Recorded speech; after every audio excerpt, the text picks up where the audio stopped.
Good morning to all of you बच्चों। आज ई class में 9th ए विषय गृह विज्ञान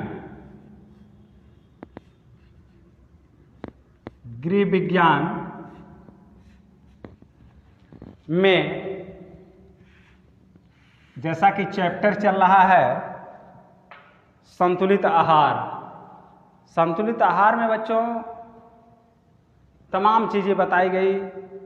उसी में अगली टॉपिक है उचित पोषण, अल्प पोषण तथा कुपोषण। हमने संतुलित आहार का चैप्टर शुरू करने से पहले ही इसके बारे में कुछ चर्चा कर दी थी। उसी का सारांश समझ लीजिए, या तो ये समझ लीजिए कि लास्ट में क्या बच रहा है उस चीज़ की हम अध्ययन किया जाएगा। उचित पोषण, अल्प पोषण तथा कुपोषण। बच्चों संतुलित आहार जैसा कि हम शुरू से बताते आ रहे हैं कि जिसमें सभी तरह के पौष्टिक तत्व समान रूप से पाए जाते हों उसे संतुलित आहार कहते हैं, जो उपयोग करने पर पाचन क्रिया सही ढंग से कार्य कर सके और उसे पचा सके। उसके अलावा बच्चों आज हम अध्ययन करेंगे सबसे पहले उचित पोषण पर। उचित पोषण है क्या? उचित पोषण बच्चों आहार प्राप्त करने की उस अवस्था को कहा जाता है। उचित पोषण आहार प्राप्त करने की उस अवस्था को कहा जाता है जिसमें आहार के सभी कार्य एवं उद्देश्य सुचारू रूप से पूर्ण होते हैं। सभी कार्य सुचारू रूप से पूर्ण होते हैं या रहते हैं। इस स्थिति में भोजन की मात्रा एवं उसमें विद्यमान विविध प्रकार के पोषक तत्व इस प्रकार के होते हैं कि शरीर की समस्त आवश्यकताओं एवं क्रियाकलापों के लिए पोषक तत्व पर्याप्त मात्रा में उपलब्ध हो जाते हैं। ये पर्याप्त मात्रा में उचित पोषण का मतलब हो गया, उचित का मतलब हो गया सही ढंग से, सही क्रिया के द्वारा जो हमके भोजन प्राप्त हो रहा है उसे उचित पोषण कहते हैं बच्चों, जिससे हमें पौष्टिक तत्व पर्याप्त मात्रा में मिल रहे हैं।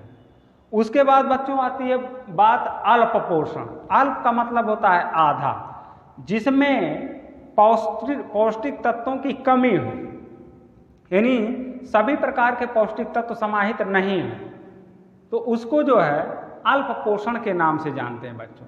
अल्प पोषण जब व्यक्ति की शारीरिक विकास, वृद्धि एवं रखरखाव के लिए आवश्यक मात्रा में के अनुपात में कम आहार प्राप्त होता है, तब पोषण की उस अवस्था को अल्प पोषण या अपोषण कह सकते हैं।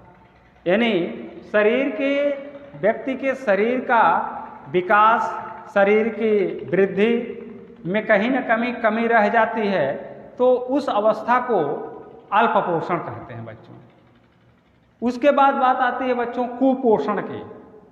कुपोषण का तात्पर्य हो गया जिसमें पूर्ण रूप से पोषक तत्व ना मिलते हैं।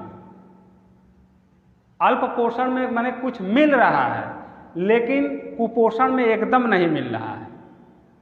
कुपोषण में आवश्यक एवं अनुचित ढंग से कुपोषण कहा जाता है। अव्यवस्था, पोषण की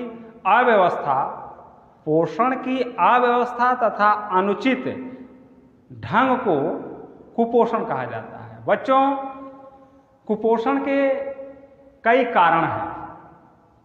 किन कारणों से कुपोषण होता है उसमें हम सबसे पहले अध्ययन करेंगे अनुपयुक्त भोजन का। जो भोजन उपयोग में ना हो, उपयोग लायक ना होता हो, उसका उपयोग करने पर ही कुपोषण होता है।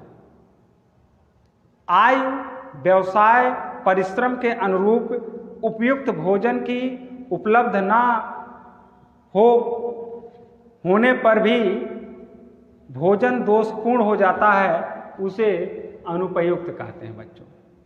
ये कहीं न कहीं से शरीर में पौष्टिक तत्व नहीं प्राप्त हो रहे हैं, जिससे व्यक्ति कुपोषण का शिकार होता जा रहा है। उसके बाद बच्चों आती है अत्यधिक कार्य। कुपोषण का एक और कारण है कि व्यक्ति को उसके पोषक तत्वों के हिसाब से भोजन तो नहीं मिल रहा है, लेकिन बदले में उसको अधिक कार्य करना पड़ रहा है। अधिक कार्य करने की वजह से भी व्यक्ति के पोषक तत्वों की यानी ऊर्जा का ह्रास हो रहा है। अधिक कार्य करने से ऊर्जा का ह्रास हो रहा है, जिसको पूरा करने के लिए पोषक तत्व नहीं प्राप्त हो रहे हैं। जब पोषक तत्व नहीं प्राप्त हो रहे हैं तो वह व्यक्ति कहीं ना कहीं कुपोषित हो रहा है। उसको प्रचुर मात्रा में सभी पौष्टिक तत्व नहीं प्राप्त हो रहे हैं तो कहीं ना कहीं उसको कुपोषण का शिकार करना पड़ रहा है। बच्चों, इसके अलावा भी तरह तरह के अगला कारण है अपर्याप्त भोजन। अपर्याप्त का मतलब जिसका कोई मतलब ही ना हो, यानी निर्धनता के कारण पर्याप्त भोजन ना मिलने से या अधिक मात्रा में पोषक तत्व ना मिलने से पोषण में बाधा होती है। यह भी एक कारण है बच्चों। निर्धनता के कारण पर्याप्त मात्रा में भोजन, निर्धनता या गरीबी के कारण या कमी के कारण, आर्थिक स्थिति के कमजोर होने के कारण व्यक्ति को पर्याप्त मात्रा में भोजन नहीं मिल पाता है, उसी को अपर्याप्त भोजन कहते हैं। बच्चों, यह भी एक कारण है जिसके वजह से व्यक्ति कुपोषित होता है। उसके बाद आता है अनुचित भोजन। अनुचित का तात्पर्य है जो उचित ना हो, बिना मतलब का भोजन। भोजन तो मिल रहा है लेकिन उसमें ना तो किसी प्रकार का पौष्टिक तत्व है, ना तो कोई स्वाद है, ना तो वह समय से मिल रहा है, ना तो वह ताज़ा मिल रहा है। यह उसकी अनुचित कहा जाता है कि कभी कभी ऐसा भी होता है कि जो भोजन करते हैं वह सुगमता से नहीं पचता है और बार बार ऐसा भोजन करने से पोषण की कमी दोषपूर्ण होने लगती है, जो कुपोषित व्यक्ति होने लगता है। ये भी एक कारण है जिसकी वजह से। उसके बाद बच्चों आता है आर्थिक स्थिति। ये तो सबसे बड़ा कारण है बच्चों। आर्थिक स्थिति का तात्पर्य हो गया धन से, पैसे से, रुपया से। जिस परिवार में रुपयों की कमी है, आय का स्रोत कम है, आय का स्रोत नहीं है, उस स्थान पर व्यक्ति को कहीं न कहीं कुपोषण, कभी न कहीं अपनी मूलभूत आवश्यकताओं को पूरा करने में कमी रह जाती है, जिससे वह व्यक्ति कुपोषित हो जाता है। आर्थिक स्थिति जो है बच्चों व्यक्ति की, जैसे देश में समुचित मात्रा में खाद्य सामग्री उपलब्ध होने पर और आहार संबंधी ज्ञान होने पर भी कुपोषण की अवस्था आ जाती है। यह अवस्था तब आती है जब समाज में व्यक्ति की आर्थिक स्थिति अच्छी नहीं रहती है। भोजन की कमी तब एहसास होती है जब आर्थिक स्थिति कहीं न कहीं सही नहीं रहती है। व्यक्ति के पास पैसे नहीं रहते हैं, उस समय भी इसको दिक्कत होती है। उसके बाद आता है बच्चों समुचित ज्ञान का अभाव। यह भी एक बहुत बड़ा कारण है कि आपके पास सब कुछ है लेकिन ज्ञान नहीं है कि किसमें कौन सा पौष्टिक तत्व पाया जाता है, उसको कब कब उपयोग करना है ये नहीं पता है, और एक ही तरह का व्यंजन डेली आप यूज कर रहे हैं तो वह भी आपके लिए कुपोषण का कारण हो जाता है बच्चों। इसलिए जो भी आपकी व्यवस्था है,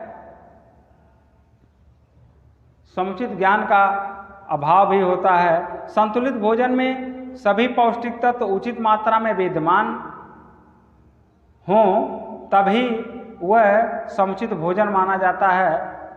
आहार संबंधी समुचित ज्ञान प्रत्येक व्यक्ति को ना होने से भी वह कुपोषण का शिकार हो जाता है। इस तरह से बच्चों तमाम ऐसे कारण हैं जो व्यक्ति कुपोषित हो जाता है। तमाम ऐसे कारण हैं। अच्छा, अब इसके बाद जो है हम कैसे जानेंगे कि व्यक्ति यह कुपोषण का शिकार हो गया है, क्या पहचान है, क्या लक्षण है, कैसे जानकारी होगी, तो उसके बारे में हमको जानना होगा। कुपोषण के लक्षण, कुपोषण के लक्षण। बच्चों, कुपोषण के क्या पहचान है कि व्यक्ति कुपोषित है? कैसे जाना जाएगा कि व्यक्ति कुपोषित है? ये विभिन्न कारणों की वजह से व्यक्ति कुपोषण का शिकार हो गया है, लेकिन पता नहीं हमको कि ये इसी को कुपोषण कहते हैं।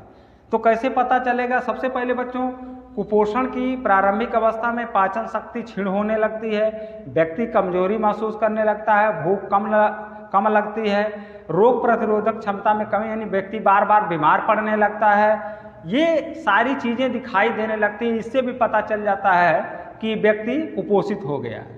दूसरी पॉइंट बच्चों, व्यक्ति का शारीरिक विकास रुक जाता है, उसके वजन में कमी आ जाती है, यानी कहीं न कहीं प्रत्यक्ष रूप से व्यक्ति को दिखाई देता है कि उसकी भूख नहीं लग रही है, उसकी पाचन शक्ति काम नहीं कर रही है, किसी भी कार्य करने में इच्छा नहीं कर रही है, थोड़ा सा धूप में गया, थोड़ा सा छाँव में गया, थोड़ा सा बरसात में भीग गया तो उसको तुरंत बुखार हो गया, सर्दी हो गई, यानी रोग प्रतिरोधक क्षमता में कमी हो। ये सब भी एक कारण है। इससे भी पता चल जाएगा व्यक्ति का विकास नहीं होता, खा रहा है सब कुछ लेकिन उसका शारीरिक विकास नहीं हो रहा है, नहीं वह मोटा नहीं हो रहा है और स्वस्थ नहीं हो रहा है। तो यह भी एक लक्षण है, यह भी एक पहचान है कि व्यक्ति कुपोषित हो गया। अगला टॉपिक बच्चों, व्यक्ति के स्वभाव में चिड़चिड़ापन आ जाता है। व्यक्ति के स्वभाव में चिड़चिड़ापन हो जाता है, शरीर कमजोर हो जाता है, सामान्य कार्य में थकावट महसूस करने लगता है। इस तमाम ऐसी चीज़ें हैं जिससे व्यक्ति को आसानी से पहचाना जा सकता है कि यह व्यक्ति कुपोषित हो गया है। इसके बाद इसको दूर करने के क्या उपाय करने चाहिए? कुपोषण के बचने से उपाय, क्या उपाय करने चाहिए? कैसे कुपोषण दूर होगा बच्चों? कैसे उस कमी को दूर किया जाएगा? तो इसके लिए कुपोषण हमारे देश में एक गंभीर समस्या है। इसे बचने के लिए निम्नलिखित उपाय करने चाहिए बच्चों। नंबर एक पर उपाय करनी चाहिए, किस भोज्य पदार्थ में कितने और कौन कौन से पोषक तत्व हैं, व्यक्ति को इस बात की जानकारी होनी चाहिए या कहीं न कहीं से जानकारी उसको दिलानी चाहिए। दूसरी पॉइंट बच्चों, कुपोषण से बचने के लिए प्रत्येक व्यक्ति को संतुलित आहार के पोषक तत्वों के संबंध में जानकारी होनी चाहिए, इसकी जानकारी भी देनी चाहिए। अगली पॉइंट बच्चों, भोजन स्वच्छ, ताज़ा व ठीक से पका हुआ होना चाहिए, अन्यथा हानिकारक बनकर कुपोषण का वह भी एक शिकार हो जाता है बच्चों। अगली पॉइंट, भोजन चक्र में परिवर्तन करते रहना चाहिए। एक समान भोजन करने से शरीर में पोषक तत्वों की कमी हो जाती है। बच्चों, इससे बचने के लिए भोजन का जो आप एक ही व्यंजन डेली कर रहे हैं तो उन व्यंजनों को परिवर्तित करके डेली का डेली रूटीन एक मेमो बना लेना चाहिए कि हमको किस समय कौन सा व्यंजन तैयार करना है और किसका उपयोग कब करना है। मेमो के हिसाब से, एक प्लान के हिसाब से, एक योजना के अनुसार व्यक्ति को भोजन तैयार करना चाहिए और उसका उपयोग करना चाहिए। इस तरह से बच्चों, आज इस चैप्टर में संतुलित आहार में यह लास्ट टॉपिक रही। यह आज चैप्टर खत्म होता है, अगले दिन अगली टॉपिक बताई जाएगी। धन्यवाद बच्चों, धन्यवाद, थैंक यू।